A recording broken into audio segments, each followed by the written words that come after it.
Welcome back to the Engineer's Garage. This evening I wanted to spend a little bit of time going over kind of what I check out and what I do and kind of what I look for before I go out on a ride each time. It's not a long process. It's a 10 or 15 minute process maybe. Once you get it down, it's a little bit quicker, but it's a good chance to catch things before they get too bad. It's a good chance to catch things before you get out on the trail and your bike breaks down. You got to walk, 10, 15 miles in your dirt bike boots back to your truck, or call a buddy, have him come pick you up when it could have been easily prevented in the garage and caught before you got out there. So let me just run through this. You can add to it, take away from it. I don't know. I think it's a good place to start. Okay. So the first thing I like to do is tire pressure. Tire pressure is critical to how your bike rides. It's critical to how the suspension works. It's critical to how the bike performs. Tires are designed to run a specific range on tire pressure, and they're designed that way for a reason. And depending on the terrain, depending on what you're riding, kind of depends on the tire pressure. If you're riding a smooth, flowy trail, gravel roads, things like that, you obviously can run a little bit higher tire pressure, which will give you better protection from pinch flats or from tearing up your wheels or something like that, but you're going to have the traction probably not be as good. If you're going to be riding rocky, chunky, muddy, nasty stuff, you probably want to try to be running a little bit lower tire pressure to help with traction, to help with the feel and how the bike handles and everything else. So, I ride a lot of rocks, a lot of chunky stuff. Not too much. I do some flow and some flowy trails and some maybe more of a mountain bike term, but I don't know, some gravel stuff. But I generally, when I'm riding rougher trails, I'm a bigger guy. When I'm riding rougher trails, I try to get a feel for how close I can get to running as low air pressure as I can. The problem when you get your air pressure too low is your tire kind of it starts to squirm in the turns, and obviously if you get your pressure too low, then you run the risk of a pinch flat, or you run the risk of tearing up a wheel if you hit something really hard. So it's a balance. It's something you kind of got to play with. My recommendation is to kind of set a baseline like this WR. I just got it. It's pretty new to me. So what I'll end up doing is I'll probably run these say 12, 15 PSI, and I'll go out and ride, and I'll see how it feels, how it does. And one thing that I've noticed is when you get your tire pressure too low and you're hitting a lot of square face rocks and some climbs and stuff, it's really jarring, and it's really, you can really tell that your wheel is taking a lot of the impact.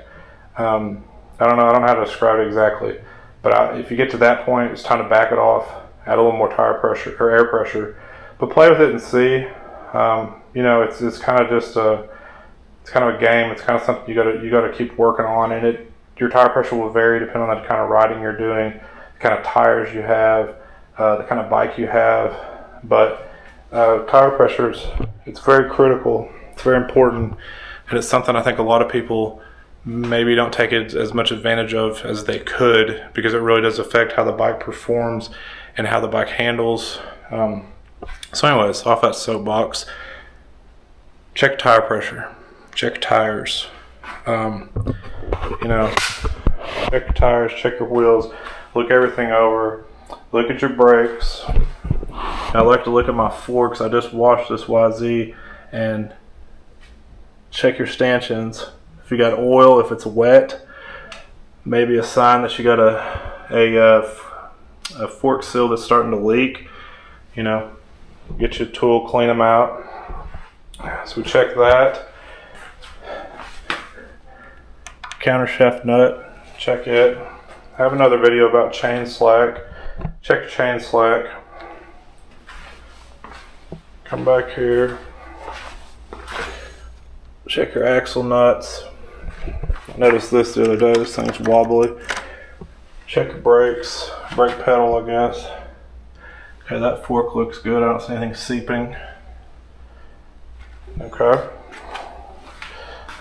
So, you know, if it's been a couple rides or if you got the time and the desire, get you a torque wrench.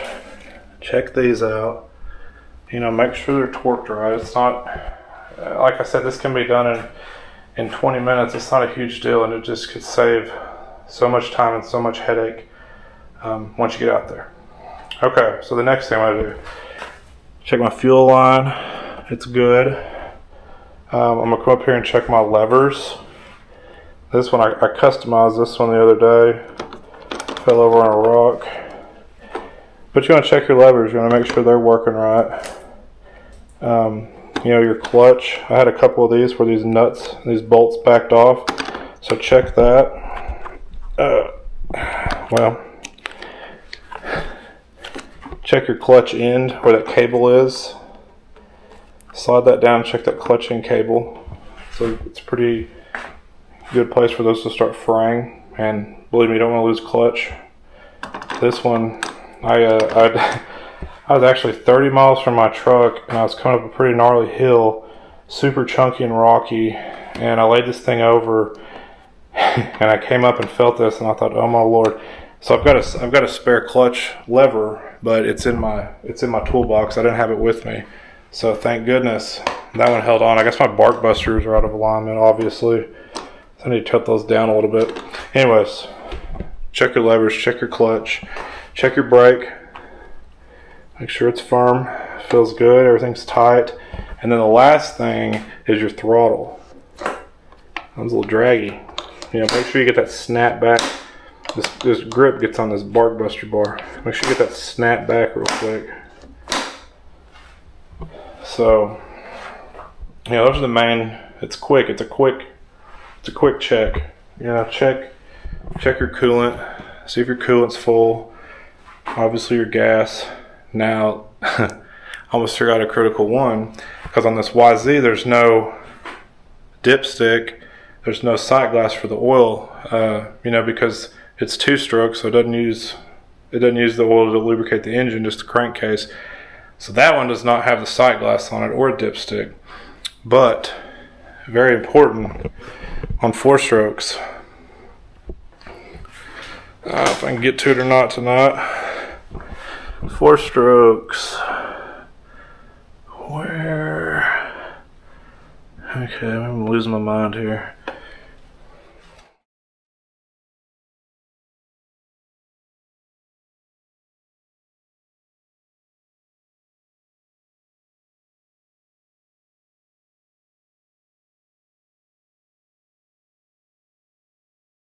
I said on the 4-strokes, you either got a dipstick or you've got a sight glass. Honestly, I just changed the oil on this WR, and I'm not sure where the dipstick, or I don't have a dipstick. I'm not sure where the sight glass is. I'll have to look into this one some more. Check your oil, make sure it's good. You know, this is easy stuff to catch in the garage.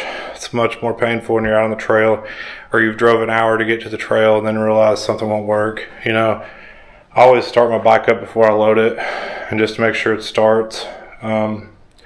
Just good, easy little things to run through. Just kind of make a little checklist in your head before you go riding. So thank you guys for watching. I hope you like the information and the content. And I'm going to keep trying to bring some more just practical things that I've learned and that I've stumbled across and that I think would help somebody who's starting out in dirt biking and motorcycle riding, or maybe someone that already does it a lot. And, you know, maybe they just enjoy it, or they it would help them some way. So, hey, I appreciate it, guys. I will talk to you next time.